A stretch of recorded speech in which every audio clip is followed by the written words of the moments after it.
Welcome to The Explainer. Today, we're turning back the clock over 3,000 years. We're stepping completely out of the modern world and descending right into the shadows of antiquity, tracing the carved walls of forgotten tombs hidden deep within the Valley of the Kings. We are going to explore a text that wasn't just a collection of myths, but a highly practical, literal survival manual for the afterlife. So picture this. You've plunged into total darkness, the air is suffocatingly hot, and a single wrong move drops you into roaring flames. The only way out of this terrifying abyss? Knowing a secret, completely unpronounceable name, a piece of divine trivia that literally holds the power of life and death. That is exactly what the ancient Egyptians believed happened when you died. You didn't just drift off into a peaceful slumber. You went to war against the forces of chaos. The stakes here? They literally couldn't be higher. This is a 12-hour, high-tension race alongside the sun god Ra. As the sun dips below the horizon in the living world, it enters a terrifying subterranean realm. Passing through this darkness means eternal resurrection and a triumphant return to the dawn. But failing? Failing means absolute, irreversible destruction in a terrifying lake of fire, where your soul ceases to exist entirely. No pressure, right? Here is our roadmap for this epic ancient Egyptian night. We'll cover 1. The Ultimate Afterlife Guide. 2. Origins of the text. 3. Entering the dark. 4. Judgment at midnight. 5. Defeating the serpent. And finally 6. The final sunrise. All right, part 1, the Ultimate Afterlife Guide. Okay, so the absolute most crucial thing to wrap your head around is that for the ancient Egyptians, the underworld, known as the Duat, was absolutely not a peaceful resting place or some cloudy heaven. It was a treacherous, active gauntlet, packed with fire-breathing serpents, intense magical trials, and terrifying divine guardians. In a lot of modern traditions, the afterlife is a place of immediate peace, right? But for the Egyptians, you didn't just arrive in paradise. You had to actively navigate your way there through a deeply hostile landscape. And to survive that grueling 12-hour trek, you needed a highly detailed guide. Moving on to part 2, origins of the text. So where did this survival guide actually come from? The Book of Gates dates all the way back to the New Kingdom, spanning from the 18th to the 20th dynasties. It was carved incredibly intricately into the pillared halls and massive stone sarcophagi of great pharaohs like Seti I, Horemheb, and Ramesses II. This was, for all intents and purposes, the ultimate VIP pass to eternity. Just imagine the immense wealth, the time, the sheer resources required to have thousands of hieroglyphs and complex magical spells meticulously chiseled into a hidden tomb by master craftsmen. It was a massive investment in eternal survival. Interestingly enough, it wasn't even named by the Egyptians themselves. The French Egyptologist Gaston Maspero actually dubbed it Livre des Portes, or Book of Gates, in the 19th century. And while it was mostly strictly reserved for royalty, we do occasionally see fragments of it used by highly privileged non-royals, like the royal tomb builder Sennacherib, who clearly wanted in on that elite protection.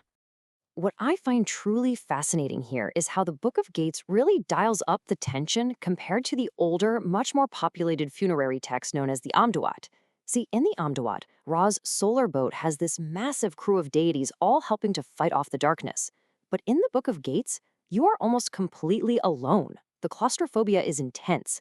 The crew is stripped down to just 2 divine companions, Heka, who represents magic, and Sia, who represents divine perception. Passing through the massive, impenetrable gates that divide the hours requires highly specific, deadly trivia. You are relying entirely on your own magical knowledge and just the sheer force of your will to survive. Part 3. Entering the Dark. Let's actually trace this terrifying initial descent hour by hour. Hour 1 is the arrival in the west. This is where Ra transitions into his scarab beetle form, Khepri, and the earthly sun sets. But notice how rapidly the danger escalates. By the second hour, you hit the first massive gate, which is guarded by a deity known as the Watcher of the Desert. By the third hour, which is dramatically named the Piercing of Embers, you're already sailing across a boiling lake of fire. This subterranean lake is illuminated only by the glow of fire-breathing snakes protecting 12 mummies. Then, in hour 4, you reach the eerie 9 shrines of mummified gods, just these silent figures standing out in the gloom. The entire environment is hostile. It's a sprawling labyrinth that is actively trying to destroy the uninitiated traveler at every single turn. So how do you actually survive and push into the next hour? Well, you have to execute an incredibly precise sequence perfectly. Step 1. You reach the massive, imposing door of the gate. Step 2. You absolutely must call out the specific, terrifying name of the serpent blocking your path. In Egyptian magic, if you know a creature's secret name, you have absolute power over it. Step 3. You have to pass through the door, evading 2 more guardians and the Arai. Those are divine, fire-breathing cobras reared up and ready to strike on the other side. One slip of the tongue, and yeah, your journey ends in ash. All right, part 4, Judgment at Midnight.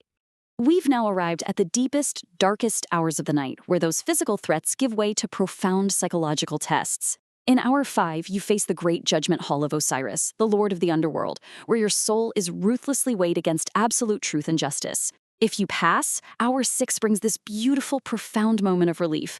The pure are reunited with their Ba, which is the ancient Egyptian concept of the soul or your individual personality, all while mummies wielding iron tridents stand guard to protect Ra. But if you were judged evil, Hour 7 lays out your terrifying, unavoidable fate. The damned are tightly bound to jackal-headed stakes belonging to the earth god Geb, just awaiting their fiery punishment. Meanwhile, over in Hour 8, mysterious deities are pulling the literal ropes of time, physically drawing the hours forward toward the distant dawn. Now, right in the middle of this, back in the 5th hour, we find a really profound snapshot of humanity known as the Table of Nations. It depicts the 4 known ethnicities of the ancient Egyptian world: Egyptians, Asiatics, Nubians, and Libyans, all being welcomed into the afterlife together by the god Horus. It's this striking statement that all people, no matter their earthly origins, are part of this cosmic order and have to make this journey. But notice this incredible artistic error.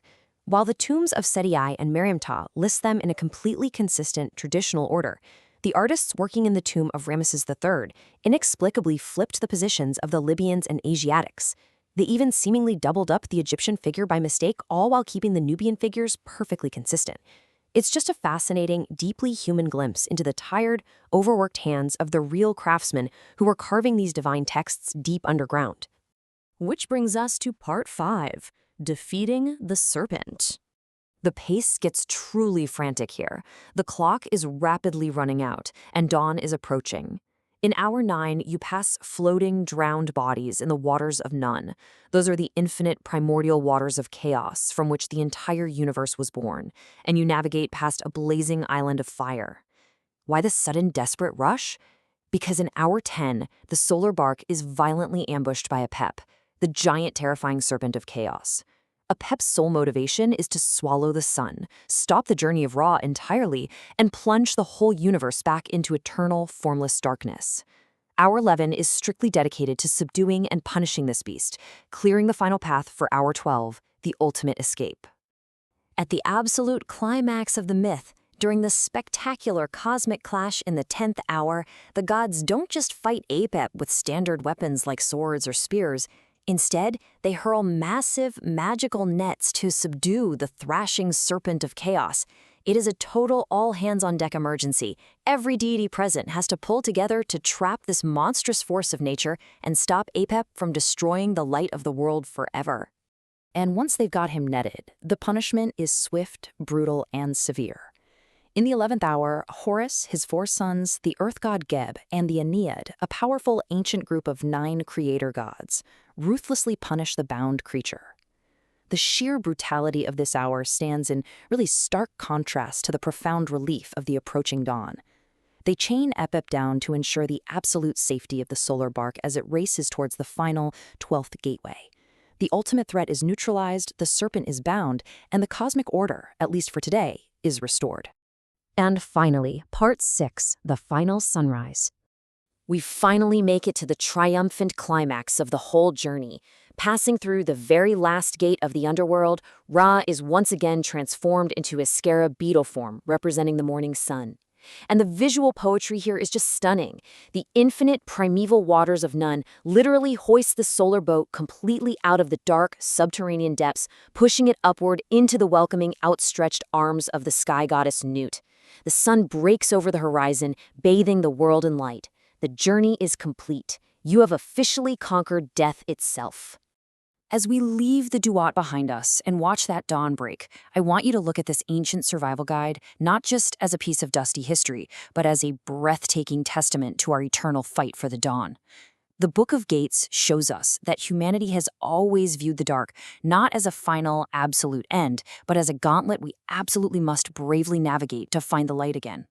So, what fears are you navigating in your own dark hours? And what secret names will you use to conquer them?